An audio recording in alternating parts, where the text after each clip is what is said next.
Hello everyone, welcome to speed comment.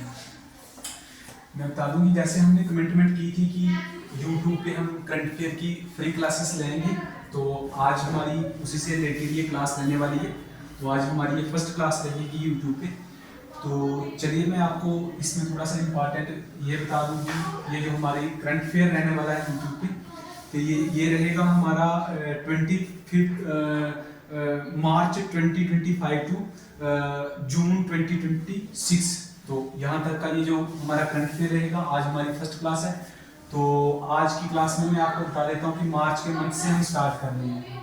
2025 मार्च से हम start करेंगे। तो इसमें जो हमारा मार्च मंथ का जो करंट अफेयर रहेगा, उसमें सबसे फर्स्ट आते हैं डेज, इम्पॉर्टेंट डेज। तो उनके बारे में थोड़ा सा मैं बता देता हूँ, क्योंकि इनमें कई बार क्या पूछे भी और आगे भी पूछे भी JKSSB कि इनकी थीम क्या थी और डे कब ऑब्जर्व किया जाता है। तो इसके बारे में मैं थोड़ा सा ये भी बता देता हूँ कि जैसे डेज के रिलेटेड कुछ भी या कोई स्टार्ट पोर्शन है तो वहाँ तक भी मैं जाने की कोशिश करूँगा। जैसे फर्स्ट डे हमारा इसमें आता है, तो ये आता है वर्ल्ड वाइल्ड लाइफ डे। तो इसको ऑब्जर्व किया जाता है 3 मार्च को।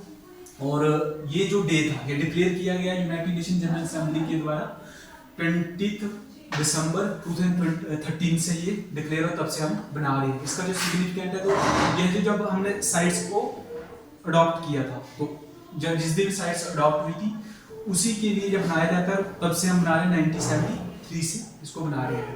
तो ये अडॉप्ट हुई थी, तो 13 में हमने ये स्टार्ट किया हुआ है। इसकी जो 25 की थीम थी वो थी wild life conservation, finance, investing in people and planet. उसके बाद जो नेक्स्ट जो हमारा डे आता है, तो वो आता है CISF डे। और ये 10 मार्च को हम इसको सेलिब्रेट करते हैं। और अब हम थोड़ा सा CISF के बारे में जान लेते हैं कि ये क्या, कब एस्टेब्लिश हुई, इसका क्या क्या इसके पीछे का बनने का कारण क्या था। तो जैसे एस्टेब्लिश हुई 10 मार्च 1969 को। इसका जो पर्पस था, protection of the sensitive public sector undertaking, PSU को ये प्रोटेक्ट करती है। तो उसके बाद एडमिनिस्ट्रेटिव कंट्रोल, ये मोस्ट इंपॉर्टेंट है, कौन सी मिनिस्ट्री के अंदर आता है, तो ये रहता है यूनियन मिनिस्ट्री ऑफ होम के अंडर में।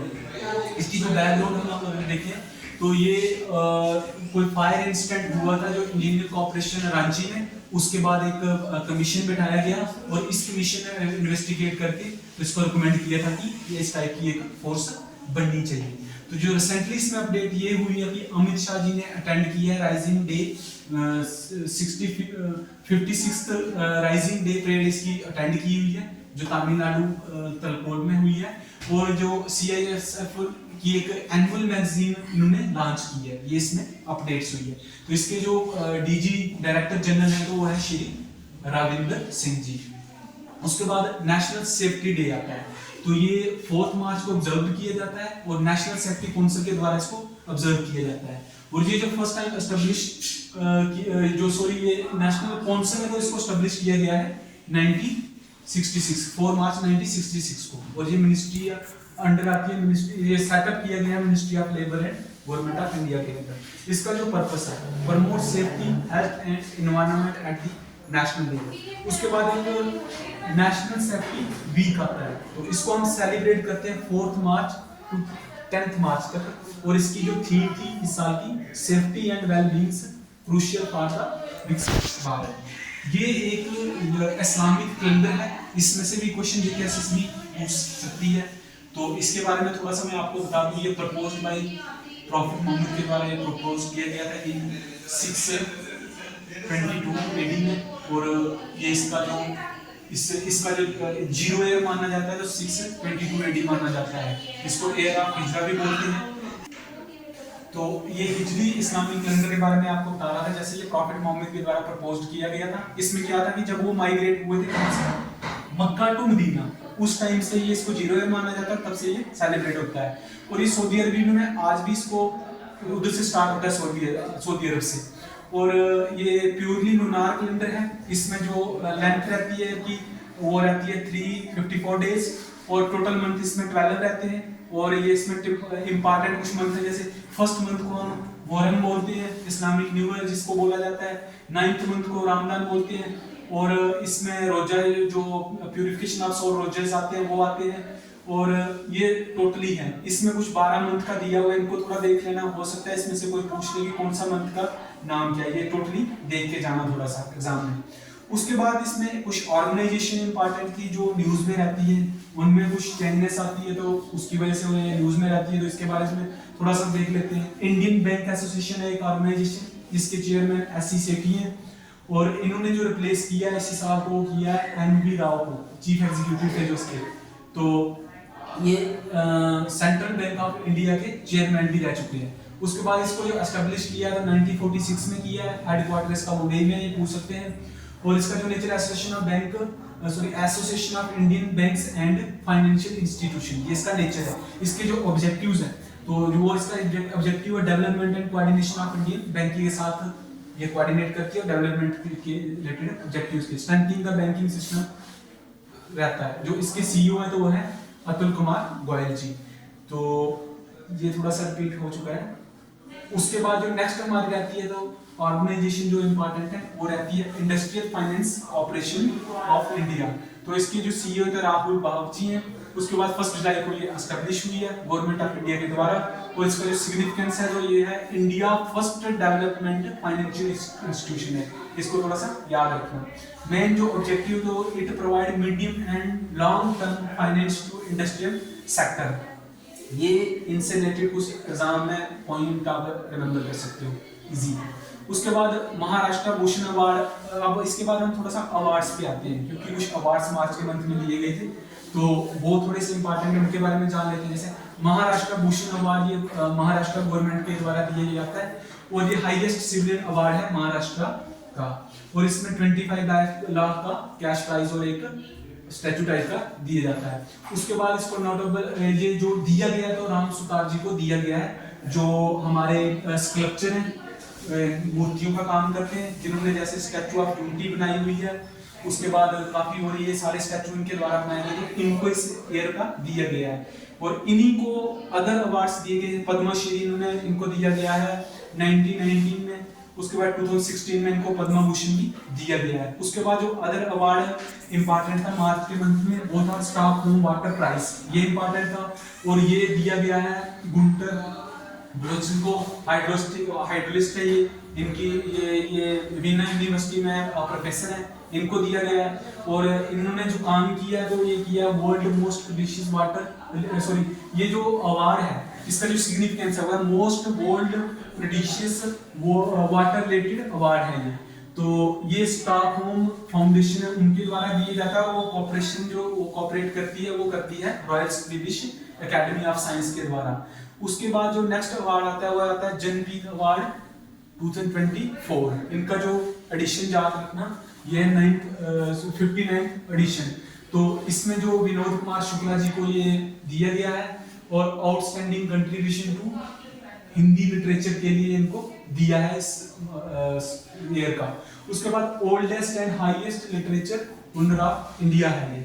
उसके बाद इसमें क्या आता है कि given to writer for excellence in Indian literature के लिए दिया जाता है और डिफरेंट लैंग्वेजेस में। अब जनपीत अवार्ड के की फैक्टर्स में जाते हैं 1961 में ये इंस्टीट्यूटेड हुआ है। उसके बाद प्रेजेंटेड बाय द भारतीय जनपीत है, उसके द्वारा ये प्रेजेंट किया जाता है। नेचर इसका ये रहता है कि हाईएस्ट लिटरेरी अवार्ड है ये इंडिया का और इंडियन राइटर को दिया जाता है। और इसमें ये इंपॉर्टेंट पॉइंट है कि writing in any of 22 schedule language plus English में ये दिया जाता है। इसमें जो राइटिंग करते हैं उन राइटर्स को दिया जाता है। ये फर्स्ट अवार्ड इनको दिया गया था। उसके बाद जो एक इसमें रहता है तो 11 लाख का कैश प्राइज है और एक ब्रोंज स्टैचू सरस्वती गॉडेस का दिया जाता है। और ये विनोद कुमार शुक्ला को इस बार का दिया हुआ है, ये मैंने बता दिया। इसमें ये इंपॉर्टेंट है कि छत्तीसगढ़ के हैं और first person from the Chhattisgarh to receive Jnanpith award. तो इनका ये फेमस वर्क है, इनके लिए ये भी थोड़ा सा नंबर रखना। उसके बाद आता है AM टर्निंग अवार्ड 2024 का, ये दिया गया है एंड्रयू बॉट्रो एंड रिचर्ड स्टूटन, इनको दोनों को दिया गया है। ये किस रीइंफोर्समेंट ऑफ लर्निंग के लिए दिया गया है। इसको हम Nobel prize of computer science भी बोलते हैं। तो ये associated with computing machinery and intelligence, इससे एसोसिएटेड रहता है ये। उसके बाद ये इनके नाम पे बना हुआ है, मैथमेटिशियन थे जो, और प्राइस इसमें रहता है $1 बिलियन रहता है। और ये फंडेड बाय द गूगल के द्वारा दिया जाता है। उसके बाद रहता है 9 जो जिसको हम ऑस्कर अवार्ड्स बोलते हैं, 97th एकेडमिक अवार्ड्स भी हैं। तो ये इनके जो मेजर विनर है थोड़ा थोड़ा देख लेना क्योंकि इंपॉर्टेंट है। ये बेस्ट पिक्चर जो अनोरा रही है, बेस्ट डायरेक्टर इसी के रहे हैं सीना मेकर। तो उसके बाद बेस्ट एक्टर जो रहे हैं तो एंड्रिन ब्रॉडी रहे हैं द ब्रूलिस्ट के लिए, ये पिक्चर इनके लिए। एक्ट्रेस जो रही है तो माइके मैडिसन रही है नोरा की। उसके बाद जो बेस्ट सपोर्टिंग एक्ट्रेस रही है तो ये रही है जोए सैल्डना। उसके बाद बेस्ट सपोर्टिंग एक्टर जो रहे किरण कुलकिन रहे हैं, इनको मिला है सब अवार्ड। उसके बाद बेस्ट ओरिजिनल सॉन्ग तो ये रहा है। उसके बाद बेस्ट इंटरनेशनल फ्यूचर ये रहा है। ये सब आप देख लेना एक बार, इनको नजर से निकाल देना। उसके बाद स्पेशल अचीवमेंट थी तो ये इसमें इनको मिली है ये डायरेक्टर को, तो ये इनकी अचीवमेंट है जो डायरेक्टर है तो ऑस्कर फिल्म के लिए। उसके बाद ये मोस्ट इंपॉर्टेंट है रामसर अवार्ड 2025 अवार्ड, ये जयश्री को दिया गया है। अचीवमेंट है Indian to win the first Indian to win the Ramsar award wetland wise use के लिए इनको दिया गया है। कंट्रीब्यूशन जो इनका रहा है तो sustainable management of the wetland रहा है। उसके बाद इसको special recognition of the 12th women change maker in the world of wetland, ये इनको स्पेशल रिकॉग्नाइजेशन दी गई है।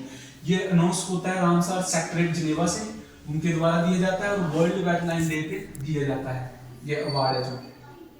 उसके बाद इफ अवार्ड आता है 2025 की, तो ये बेस्ट फिल्म लापता लेडीज रही है, ये बेस्ट डायरेक्टर किरण राव रहे हैं, बेस्ट एक्ट्रेस ये रही हैं और बेस्ट एक्टर भी देख लेना इसमें बोल्ड प्लेयर के लिए इनको मिला हुआ है। आउटस्टैंडिंग जो अचीवमेंट है इंडियन सिनेमा का वो राकेश रोशन जी को मिला है। और इसमें डिजिटल जो अवार्ड है तो उसमें अमर सिंह चमकीला को बेस्ट फिल्म के लिए दिया गया है, बेस्ट डायरेक्टर इम्तियाज अली को दिया गया, बेस्ट एक्टर एंड एक्ट्रेस के लिए इनको दिया गया है। ये बेस्ट सीरीज भी देख लेना, ये भी इंपॉर्टेंट है। और अदर जो इसमें अवार्ड दिए गए हैं तो ये सारे हैं, जैसे ये इनको दिया गया है, ये टोटल अवार्ड है, इतना थोड़ा थोड़ा इसको देख के जाना। तो उसके बाद जो एविएशन और इंफ्रास्ट्रक्चर के लिए कुछ अवार्ड मिले हैं, जो जैसे बेस्ट एयरपोर्ट दिया गया है 15 to 25 मिलियन पैसेंजर जो कैटेगरीज में, तो वो मिला हुआ है हमारा अपना जो राजीव गांधी इंटरनेशनल एयरपोर्ट हैदराबाद का है, इनको मिला हुआ है। और जो छत्रपति शिवाजी महाराज इंटरनेशनल एयरपोर्ट मुंबई में, इसको बेस्ट एयरपोर्ट अवार्ड दिया गया है।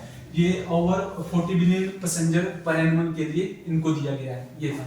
उसके बाद स्पोर्ट्स से रिलेटेड कुछ अवार्ड है, इनको देख लेना। हरप्रीत सिंह को हॉकी में दिया गया है, ये सविता पुनिया को हॉकी गोलकीपर के लिए दिया गया है, ये टोटली सब देख के जाना ये अवार्ड जो दिए गए हैं। 7th Indian hockey annual award है ये, इसका जो 7th इस टाइम में सेशन है और कैश प्राइज इतना दिया जाता है ये। उसके बाद एबल प्राइज जो आता है जिसको हम नोबेल प्राइज ऑफ मैथमेटिशियन भी बोलते हैं, तो ये जापानीज मैथमेटिशियन है, उनको भी है मास्की क्वास्वारा को, तो इनका नाम थोड़ा याद रखना। और ये इनके नाम पे बना हुआ है, ये इस टाइम पे स्टार्ट एस्टैब्लिश हुआ, फर्स्ट बार 2023 में दिया गया और इसमें जो प्राइस रहता है तो 7.5 बिलियन रहता है ये नॉर्मल करेंसी का। तो ये थे हमारी कुछ इंपॉर्टेंट डेट्स, कुछ अवार्ड्स और कुछ जो ऑर्गेनाइजेशन न्यूज़ में थी, तो इसके बारे में हमने आज जाना। तो कल की क्लास भी हम इसी में करेंगे, इसी टाइप की जो करंट अफेयर की हमारी क्लास अब डेली रहेगी। तो ऐसी हमारे क्लासेस को लाइक और शेयर भी करिए और डेली हमारे साथ जुड़िए, तो आपके जो जेकेएसएसबी के अपकमिंग एग्जाम में तो उनमें ये फुल हेल्प करेगा। Thank you.